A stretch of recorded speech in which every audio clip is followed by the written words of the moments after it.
Hello aspirants, இன்றைக்கி mental அபிலிட்டியில் நம்ம பார்க்க போகிற டாபிக் என்ன அப்படின்னா காம்பவுண்ட் இன்ட்ரெஸ்ட், அதாவது கூட்டு வட்டி பார்க்க போகிறோம். இம்பார்ட்டண்ட்டான ஃபார்முலாஸ்லாம் முதல்ல பார்த்துட்டு அப்புறமா சம்ஸ்க்கு போகலாம். ஒரு வருடத்திற்கு ஒரு முறை வட்டியை அசலோடு கூட்டினாங்க அப்படின்னா அந்த கூட்டு வட்டிக்கான ஃபார்முலா என்னென்னா கூட்டு வட்டி equal to P multiplied 1 + R divided by 100 whole power T minus P அப்படின்னு என்னென்னா அந்த ஃபார்முலாவை நம்ம எழுதியிருக்கோம். அடுத்தது என்னென்னா ஒரு வருடத்துக்கு இருமுறை வட்டியை அசலோடு கூட்டினாங்க அப்படின்னா அதுக்கான ஃபார்முலா என்னென்னா கூட்டு வட்டி equal to P × 1 + R/2 divided by 100. அதுக்கு ஹோல் பவரில் என்ன போடுறோம், ஹோல் பவர் 2T அப்படின்னு போட்டிருக்கோம், மைனஸ் P அப்படின்னு போட்டிருக்கோம். ஒரு வருஷத்துக்கு 2 முறை வட்டியை கூட்டினாங்க அப்படின்னா இந்த மெத்தட் யூஸ் பண்ணி தான் போடுவோம். அதாவது முதல் 6 மாத கால வட்டியை என்ன பண்ணுவாங்கன்னா அதை அசலோடு கூட்டிடுவாங்க. பிறகு அந்த மொத்த தொகைக்கு என்ன பண்ணுவாங்கன்னா அடுத்தது 6 மாத கால வட்டியை கால்குலேட் பண்ணுவாங்க. 6 மாதத்துக்கு ஒரு தடவை வட்டியை என்ன பண்ணுவாங்க அசலோடு கூட்டிக்கிட்டே போவாங்க.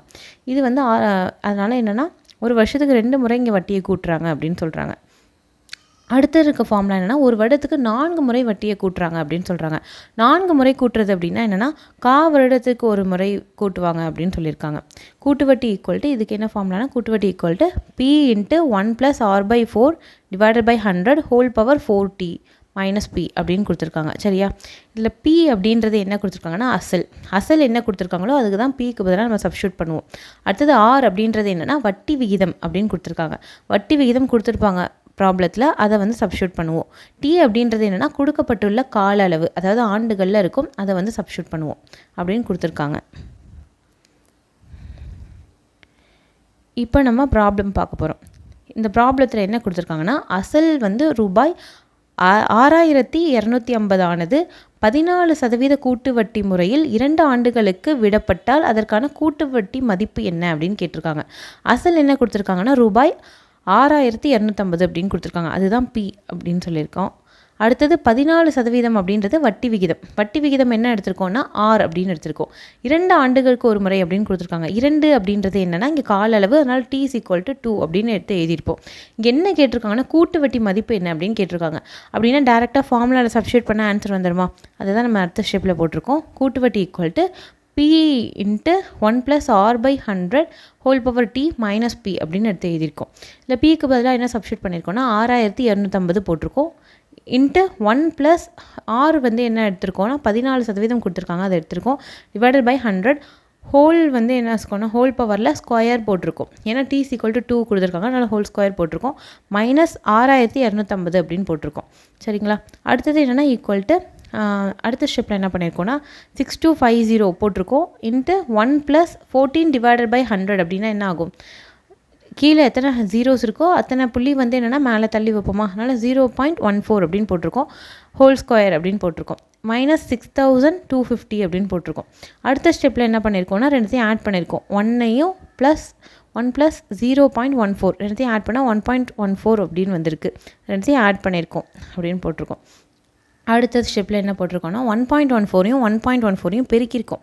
பெருக்குனா என்ன வருதுன்னா கிட்டத்தட்ட சைடில் நான் போட்டிருக்கேன் 1.2996 அப்படின்னு வருது. 1.2996 என்ன வச்சுக்கலாம், அப்ராக்சிமேட்லி ஈக்குவல் டு 1.3 அப்படின்னு வச்சுக்கலாமா? 1.3ன்னு வச்சுக்கிட்டோன்னா 6250 × 1.3 மைனஸ் 6250 அப்படின்னு வரும். ஈக்குவல் டு என்ன வருதுன்னா 6250ஐயும் 1.3ஐயும் பெருக்குனா 8125 வருது. 8125 மைனஸ் 6250 அப்படின்னு வரும். இந்த 8125லேருந்து 6250 கழிச்சா என்ன வரும், 1875 வருமா? 1875 அப்ராக்சிமேட்லி ஈக்குவல் டு எதுக்கு வரும், 1872.50 அப்படின்னு வருது. அப்ராக்சிமேட்லி ஈக்குவல் நம்ம எப்படி போடுறோன்னா ஆப்ஷனை பார்த்தா தெரியும். ஆப்ஷனில் 1875க்கு கிட்டத்தட்ட எது ஈக்குவலாக இருக்குது அப்படின்னு பார்த்தீங்கன்னா ஆப்ஷன் C இருக்குது, 1870.5 அப்படின்னு இருக்குது. அதனால் நம்ம என்ன பண்ணுறோம், அதை எடுத்து போட்டிருக்கோம். சரிங்களா, கூட்டு வட்டி கேட்டாங்கன்னா எல்லாமே கொடுத்துருப்பாங்க, PRT 3மே கொடுத்துருப்பாங்க. அதை அந்த ஃபார்முலாவில் சப்ஸ்டியூட் பண்ணி அப்படியே போட வேண்டியதான். அடுத்த ப்ராப்ளம் என்ன கொடுத்துருக்காங்கன்னா அரை ஆண்டிற்கு ஒரு முறை வட்டி கூட்டும் முறையில் ரூபாய் 24,000க்கு ஆண்டொன்றுக்கு 10% வட்டி வகிதம் 1.5 ஆண்டுகளில் கிடைக்கும் கூட்டு வட்டி என்ன அப்படின்னு கேட்டிருக்காங்க. அவங்க கொடுத்துருக்கதே என்ன கொடுத்துருக்காங்கன்னா அரை ஆண்டிற்கு ஒரு முறை வட்டி கூட்டும் முறைன்னு கொடுத்துட்டாங்க. அப்படின்னா என்ன ஃபார்முலானா ரெண்டாவது ஃபார்முலாவில் போடணும் அப்படின்னு அர்த்தம். முதல்ல என்ன கொடுத்துருக்காங்க, 24,000 அப்படின்னு கொடுத்துருக்காங்க. 24,000 அப்படின்றது இங்கே அசல். அதை நம்ம என்னென்னு எடுப்போம்னா பி அப்படின்னு எடுப்போம். வட்டி விகிதம் அப்படின்னா என்னென்னா 10%, 10% அப்படின்றது வட்டி விகிதம். அதை வந்து நம்ம ஆர் அப்படின்னு எடுத்துப்போம். ஆண்டுகள் என்ன கொடுத்துருக்காங்கன்னா 1.5 ஆண்டுகள்.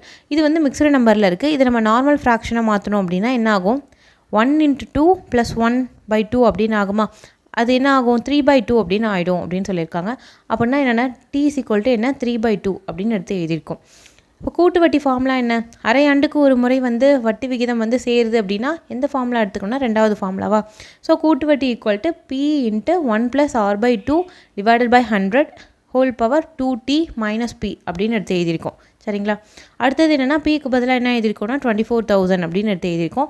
× 1 + ஆருக்கு பதிலாக என்ன போட்டிருக்கோம்? 10 போட்டிருக்கோம். 10/2/100 அப்படின்னு எடுத்து எழுதியிருக்கோம்.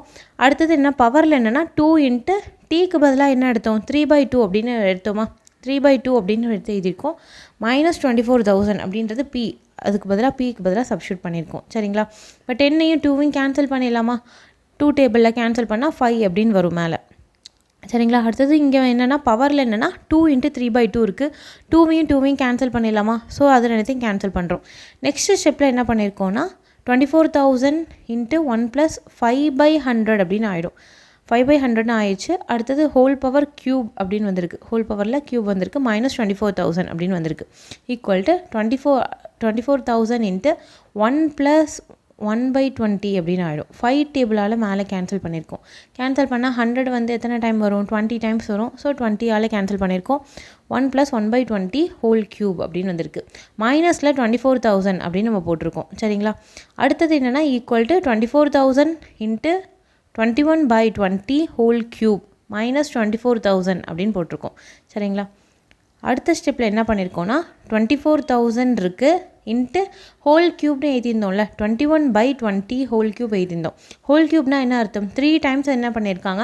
அந்த டேர்மை வந்து பெருக்கியிருக்காங்க அப்படின்னு அர்த்தம். அதனால் 3 டைம்ஸ் நம்மளும் பெருக்கிக்கிறோம். 21/20 × 21/20 × 21/20 அப்படின்னு 3 டைம்ஸ் போட்டு பெருக்கிக்கிறோம். -24,000 அப்படின்னு போட்டிருக்கோம். ஓகேங்களா?